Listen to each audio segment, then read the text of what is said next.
If you're a UK business owner, fire safety probably feels confusing. It's a pain to deal with, it eats time, and something always seems to go wrong. And most people don't even know where to start. By the end of this video, you'll know if you can do it yourself, and how to avoid any nasty surprises when choosing an assessor. I'm Marco, a professional fire safety consultant. I've worked in schools, cafes, offices, care homes, you name it. So I know what matters from day one. Let's start with a big question. Can you do your own fire risk assessment? Short answer, nope, not anymore. Here's why. The RRFSO requires a suitable and sufficient fire risk assessment done by a competent person. It doesn't define competence in detail, and that was kind of deliberate. Back in the 2000s, the government basically said, crack on and do it yourself. Then Grenfell happened, and one of the major failings with that was that the risk assessor wasn't deemed competent to do the assessment on the building. Since then, what counts as a competent assessor has tightened up quite a lot. So yeah, legally possible doesn't mean sensible. Unless it's something really small in scale, like a small garden office, I would say never DIY it. If you're not sure that you are competent, you're probably not. Bring someone in who is. So you're probably thinking now, if I can't do it, then who can? You'd probably think, well, obviously a fire risk assessor. But the thing is, now, not every assessor can assess every building. Post Grenfell, the BSI formalised BS 8674. They released this in the middle of 2025. The document breaks down assessors into three categories: foundation, intermediate, and advanced. Foundation basically covers low risk, low complexity premises. Think of small cafes, small offices. Intermediate is your middle of the road, B&Bs, workshops, that kind of thing. Advanced is for your most complex buildings, your most high risk. So let's think of high-rise buildings. We saw that with Grenfell. Large care facilities, hospitals. And once we get above foundation level, experience becomes a lot more important. So how do you determine who falls into what category? A rule of thumb that I like to use is the following. Foundation tends to be a level 3 qualification with at least a year's experience. Intermediate is probably more like a level 4 with at least 2 years. And advanced is still a lot about the qualifications, of course, but really it's probably more geared towards having individual experience in that sector of building. The thing is, as buildings get bigger, more complex, higher risk, the systems interact in more complex ways. So you really don't want an assessor who's just taking a stab at it. I kind of like to think of it like a haircut. A buzz cut really just needs a pair of clippers and 2 hands. A perm with a low taper fade really needs someone who knows what they're doing.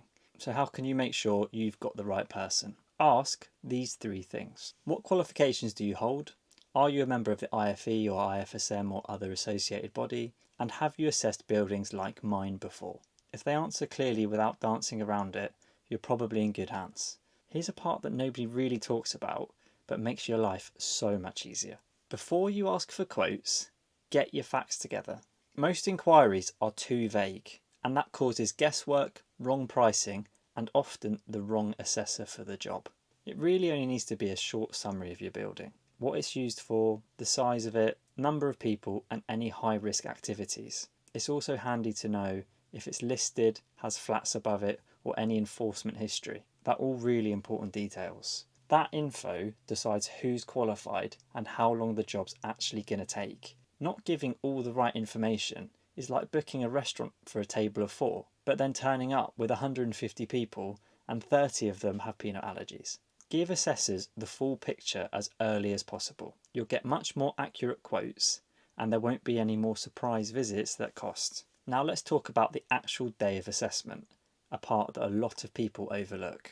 Make sure the assessor has access to all areas. Plant rooms, loft spaces, cleaners' cupboards, everything you can think of. Then also make sure that the assessor has someone with them who has true knowledge of the building and how it runs day to day. If more than one person holds key information, make sure they are all there. If your layout is a bit more on the complex side, make sure you've got floor plans, even if you just have to scribble them up before. They don't need to be architectural, just usable. And genuinely, the most important part to all of it is being honest, helpful and open. If an assessor thinks you don't care and you just want a box ticked, they're going to err on the side of caution every time. If your assessor finishes the inspection with more questions than they had when they started, you've just opened a can of worms. You want them leaving your site ideally with no questions unanswered. No delays, just ready to write the report. And here's a tip I've given to loads of businesses that they find very helpful. Drop the full PDF into an AI chatbot like ChatGPT. Ask it to explain the technical detail as if it was a fire safety expert. I must caveat that and say that it doesn't replace a competent person. What it does do is really break down that technical terminology and jargon and make it a little bit more plain English. It's really good at building a list of any questions you've got, gather them all together and then send it back in one to your assessor. So to get the ball rolling properly, don't DIY it, appoint someone competent and have the key details ready at the start. Obviously they're quite straightforward steps, but I really think if you follow these steps before your next risk assessment, you can have a lot less bother. But if you want to see where your business stands right now, we've got a free fire safety score that you can fill out. Link is in the description. It's quick, it's tailored, and it tells you exactly where you stand right now.